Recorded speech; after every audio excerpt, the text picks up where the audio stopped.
We were reading a finance blog last week that listed Jennifer Lopez's net worth at $400 million. The article described her as a masterclass in celebrity business diversification, a $2 billion fragrance empire, a beauty brand doing $100 million in its first-year relaunch, a cocktail brand valued at $200 million, a Netflix production deal, an investment portfolio spanning aviation and fintech, $400 million.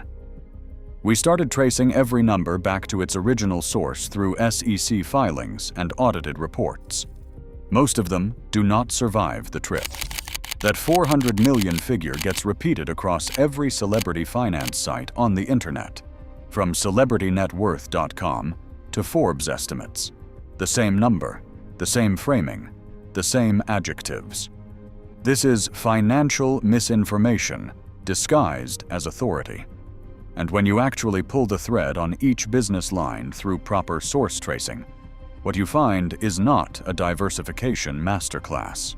It is a case study in how media-reported valuations can outlive the businesses they describe, especially when you compare it to actual success stories like Kathy Ireland's $500 million licensing empire or George Clooney's billion-dollar Casamigos exit. This is the part where the numbers stop being about Jennifer Lopez specifically and start being about the system that produces celebrity net worth estimates.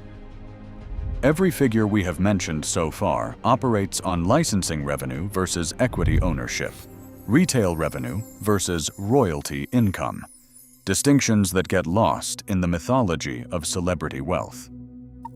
Start with the fragrances. The $2 billion figure that every article cites was first published by Women's Wear Daily in 2012, based on comments from Coty executives at the 10-year anniversary of Glow by J.Lo. That number has been copied and pasted into every J.Lo net worth article for over a decade without a single update. No 10K filing, no SEC disclosure, no third-party audit. And critically, Coty divested the Jennifer Lopez fragrance license entirely in 2017 as part of what they called portfolio rationalization. A company called Designer Parfums now holds the license. The $2 billion in cumulative retail sales over 10 years was never Lopez's personal income. It was retail revenue across thousands of stores, most of which went to manufacturers, distributors, and retailers. Her cut was a licensing royalty. The actual figure has never been publicly disclosed, and the total has not been updated since Barack Obama's first term. Now the beauty brand. J.Lo Beauty launched January 2021 through a joint venture between Lopez's entity and Guthi Renker, the company behind Cindy Crawford's Meaningful Beauty. Women's Wear Daily reported industry sources projected $150 million in North American retail sales for the first year. The launch partner was Sephora. 3 years later, in March 2024, Beauty Independent confirmed that J.Lo Beauty products were being pulled from Sephora's United States stores. Compare this to Selena Gomez's Rare Beauty, which launched at Sephora months before and crossed $350 million in actual 2023 revenue, according to Bloomberg. The founding CEO, Lisa Sequino, left in February 2024 for the CEO role at Supergoop. She was later named president of the makeup brand cluster at Estee Lauder Companies, overseeing MAC, Bobbi Brown, Too Faced, Smashbox, and Glam Glow. No successor CEO has been publicly named at J.Lo Beauty in over 24 months. The brand still sells on Amazon and at Macy's. A third-party business database called LeadIQ estimated annual revenue at $3.8 million as of January 2025. That estimate isn't audited, but even if it's off by a factor of 10, the gap between $150 million projected and single-digit millions actual is a 97% miss.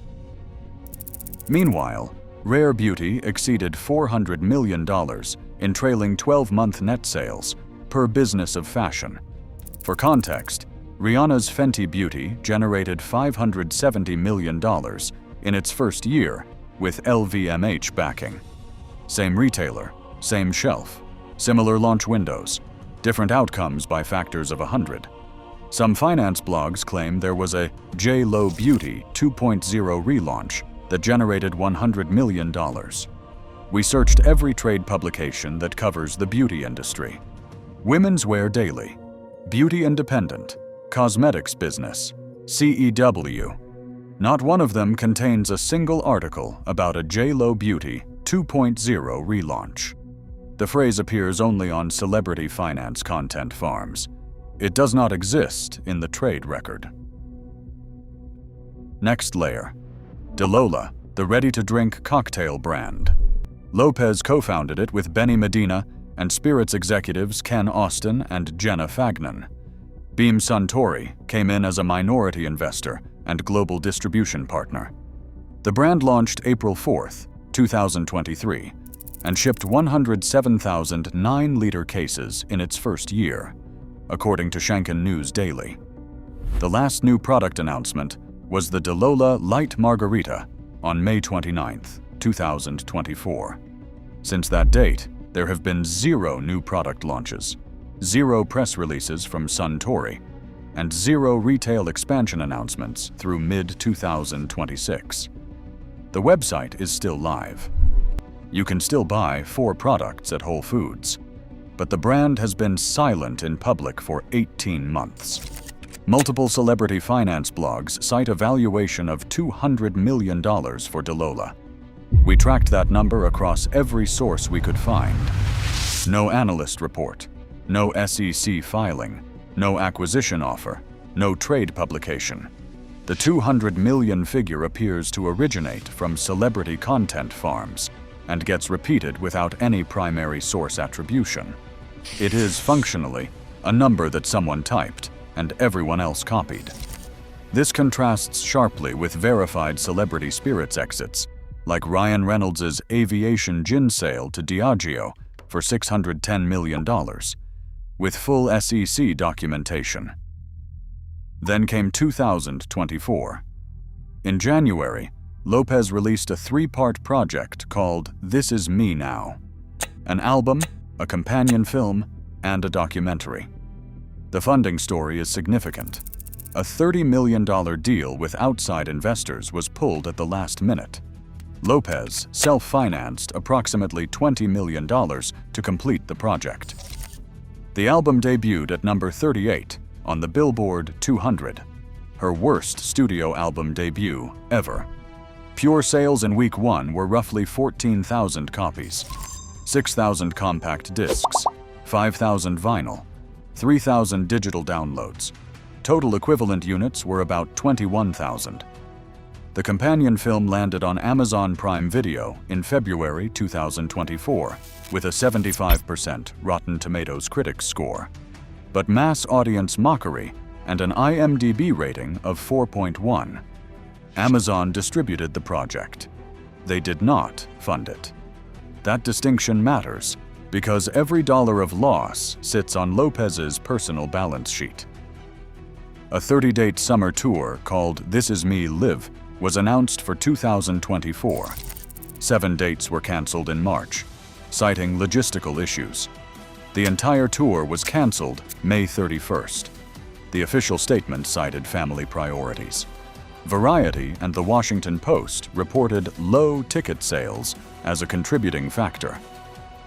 Every figure we've mentioned so far, the $2 billion in fragrances, the $100 million beauty relaunch, the $200 million Delola valuation, originated from media sources that had no access to audited financials. Forbes has not issued a formal Lopez valuation with their methodology. CelebrityNetWorth.com, founded by Brian Warner, is not a financial institution conducting independent verification. The $400 million number you see on every search result is an estimate, based on estimates, each layer adding confidence that the original layer never had. The divorce adds a final column to the spreadsheet.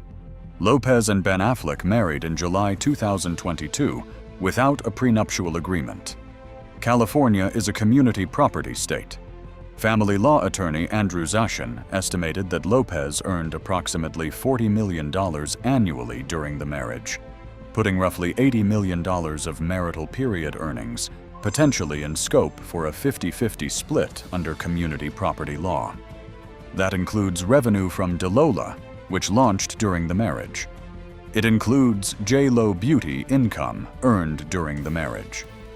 And under California's community property law, it could include future income streams from projects developed during the marriage period, though the Roddenberry versus Roddenberry precedent actually establishes limits on extending community property claims to post-divorce intellectual property profits.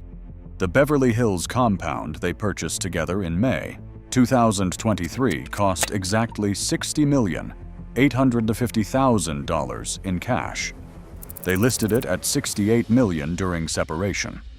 After multiple price cuts, the current asking price as of May 2026 is $49,995,000. That is an $18 million reduction from the original asking price and roughly an $11 million paper loss before agent commissions and 3 years of carrying costs. Affleck transferred his share to Lopez in the April 2026 amended marital settlement agreement. She now owns that loss alone. We went back to that finance blog from last week, the one that called Lopez a masterclass in diversification. The article was published in 2026. It still cited the $2 billion fragrance figure from 2012. It still described J.Lo Beauty as a bestseller at Sephora.